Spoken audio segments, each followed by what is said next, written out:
Hi guys, it's Sloan. So it's been a while since I did a vlog, and I'm excited to do another one because they're fun, and I like talking, and obviously.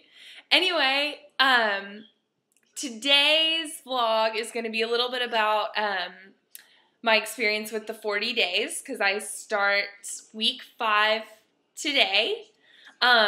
So I just have, I don't know how many days left. Not many.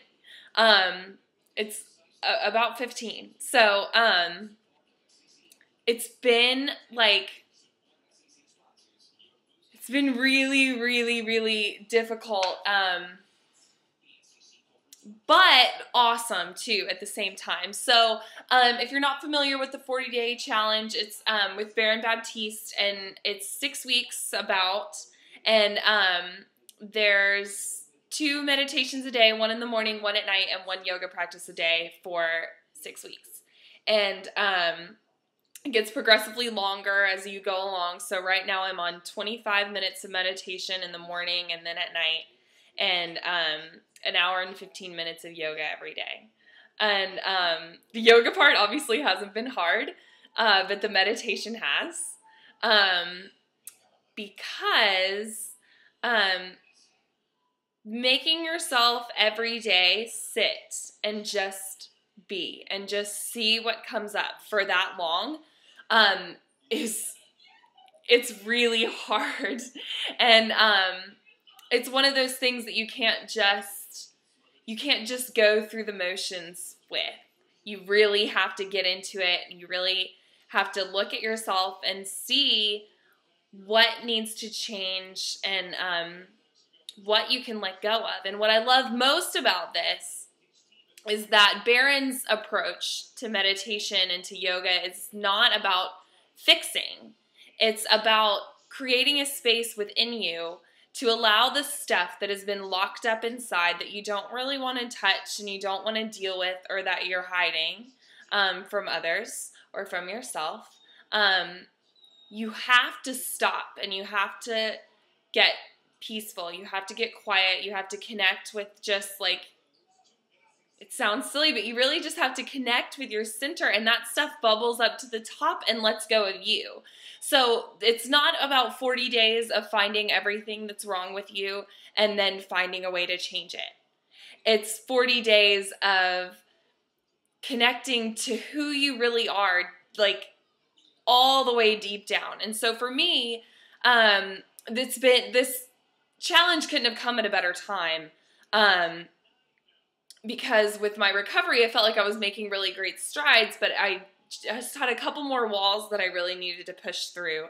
And this has really helped me tap into what those are and where they're coming from, and figure out how to deal with that. So I've done a lot of work with trust. I've done a lot of work with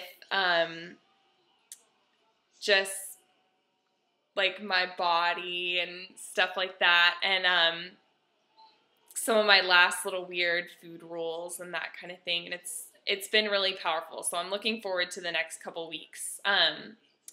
Then I've also been reading this book, Yoga from the Inside Out by Christina Sell.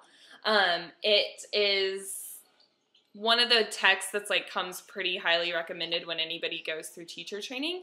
But one of my really good friends, Sarah, sent it to me and told me that I would love it. And I started reading it a while ago and really liked it, but it was kind of scary. Because at that point I really wasn't ready to fully let go of the idea that I didn't have control over what I looked like. And I really didn't, I wasn't far along enough in my recovery to really appreciate what it had to say. And so to me it felt kind of scary. But this book is amazing. And if you practice yoga, you should read it. If you have any kind of body image issues, I'm not talking about Ed here, I'm talking about oh my God, I don't want to wear my skinny jeans today because I'm going to look fat or whatever. Sorry. Okay. You should read this because it's fantastic. It teaches you a whole new way to look at yourself and look at your body and how you approach the world. So, and it gives you a really good idea too of how yoga can like heal your image of yourself, not just what you look like, but really your image of who you are. So, I just want to read one little part, two parts actually, about what Christina says about the practice of yoga.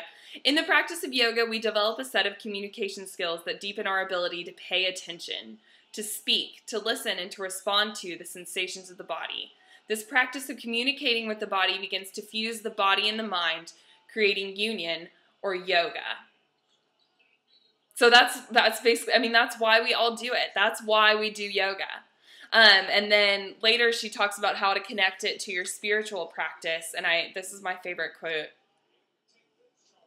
like maybe ever. It's really awesome. So in spiritual life, we are asked to align the human with the divine, to fuse the mundane with the sacred.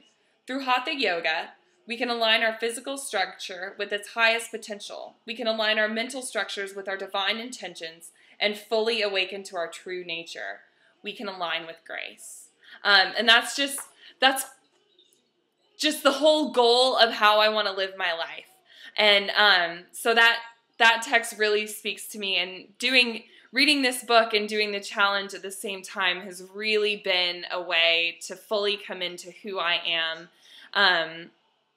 and really flesh out kind of where I want to go with my life and what my true core values are, which is amazing. Because there comes a point where you're recovered from whatever. So then it's like, where do I go from here? I don't exactly know. I've let go of all this stuff, but now I don't really have an identity. And doing these two things together for me has been a really amazing way to just figure out where I'm going. So that's where I'm at. It was good to talk to you. I'm going to finish watching the Vols play. We're playing Georgia. Hopefully we can stick it to them. It's been a rough season for us. But anyways, thanks for watching, and I'll talk to you soon. Bye.